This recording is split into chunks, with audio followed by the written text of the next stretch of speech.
time is running out. The fire in my heart will burn me to the ground. I did my part, I tried my best. The things I'm fighting to protect always shatter into pieces in the end.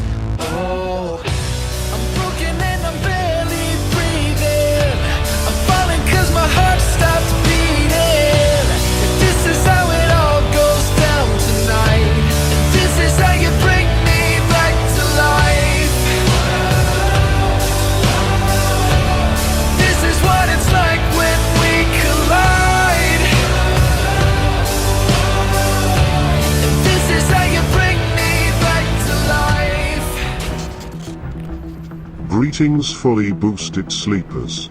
Newly declassified documents revealed how the CIA and intelligence community deliberately hid Chinese interference in the 2020 election from the United States president, keeping information out of his daily briefings regarding China.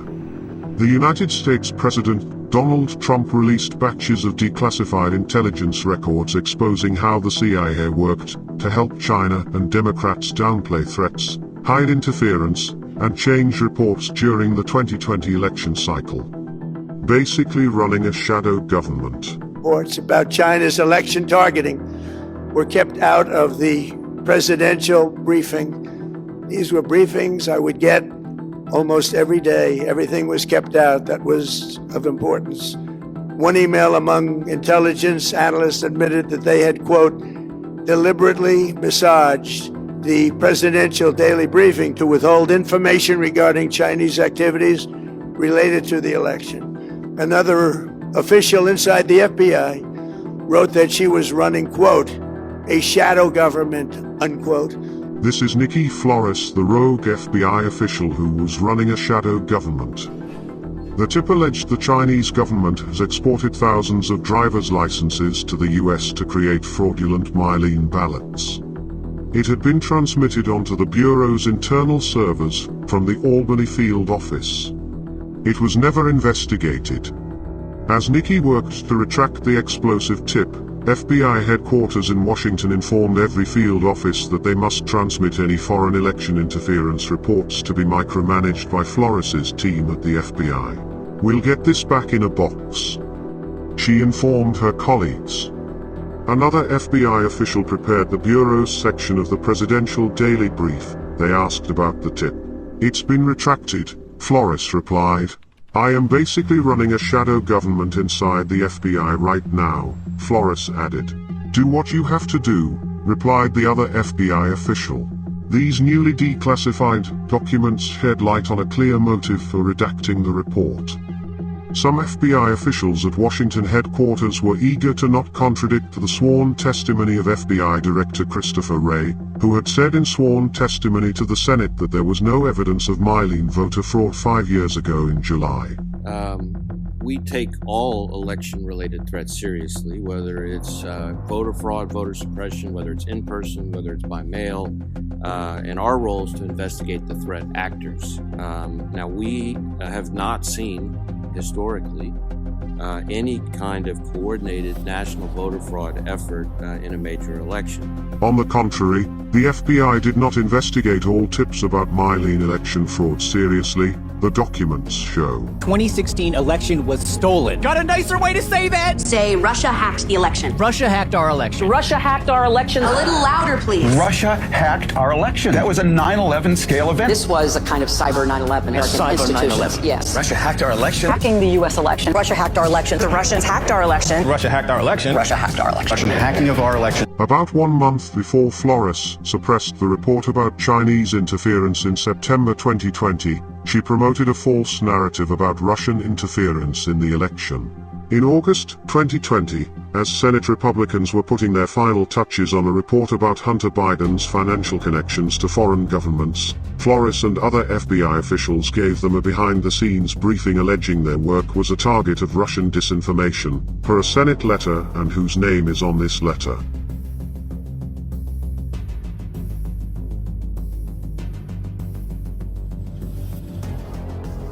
Now shall we go back in time to 2016 when Hillary Clinton and the DNC paid for the Steele dossier.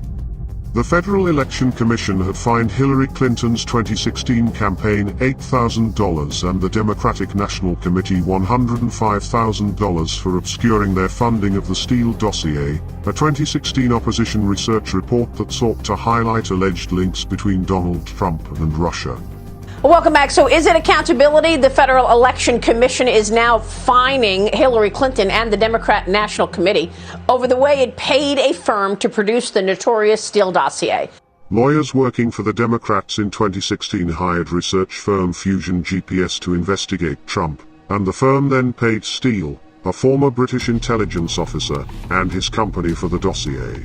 What I do know and what I found most interesting about what I've been able to read thus far is the fact that Glenn Simpson said Christopher Steele told him the FBI had another source. How did Christopher Steele know that? Did the FBI tell him? And if they did, why is the FBI telling Christopher Steele, the guy who was paid by Fusion, who was paid by the Clinton campaign, why is the FBI telling Christopher Steele they got another source on this whole Russian investigation? Buckle up, buttercups. Let's now go to 2025. National Intelligence Director Tulsi Gabbard revealed that she's uncovered multiple burn bags tucked away in safes and random back offices that contain intel on the politicization of the 2020 election. Director Gabbard said, "We are finding documents literally tucked away in the back of safes in random offices in these bags and in other areas, which again speaks to the intent of those who are trying to hide the truth from the American people."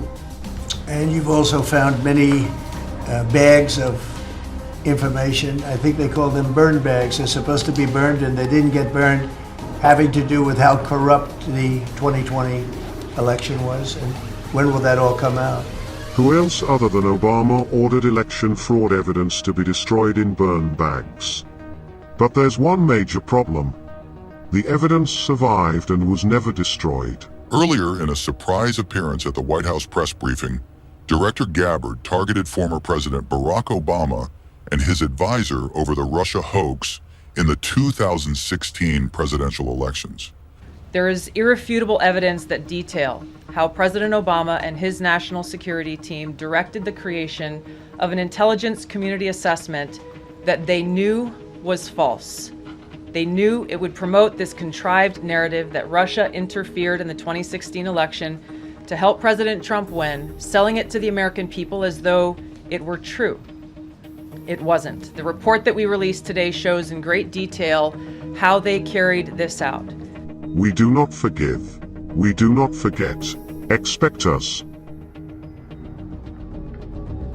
If you start getting frightened of it, then you make it worse. Because you project onto it all kinds of bogies and threats which don't exist in it at all. Whenever you meet a ghost, don't run away. Because the ghost will capture the substance of your fear and materialize itself out of your own substance. And will kill you eventually, because it will take over all your own vitality. So then, whenever confronted with a ghost, walk straight into it, and it will disappear.